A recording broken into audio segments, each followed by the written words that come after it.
dimensinya ini panjangnya 28,5.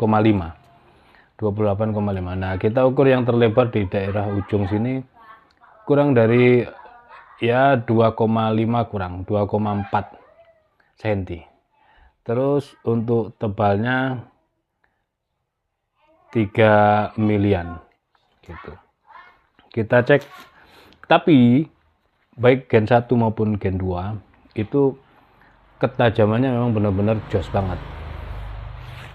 Masya Allah, tajamnya itu di tisu benar-benar dia kayak nggak kerasa gitu, halus banget, kayak sensasinya halus, keset, garing.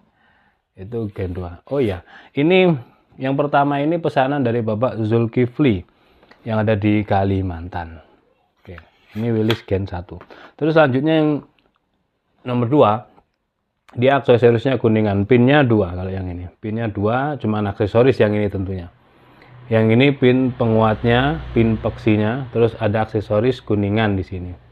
Yang ini pin untuk penguat serangka. Nah, bentuknya seperti ini, pin kuningan. Kalau yang pertama tadi tanpa Ricasso, yang ini ada Ricassonya. Material juga sama, Willys Gen 1. Willys Gen 1. Nah, yang ini insya Allah pesanan Bapak Hadi Sucipto yang ada di Jakarta Selatan apa mana itu.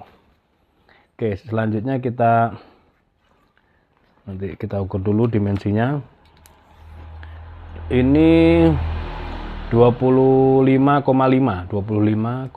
cm. Terlebarnya 2,5 cm, tebalnya 3 miliar.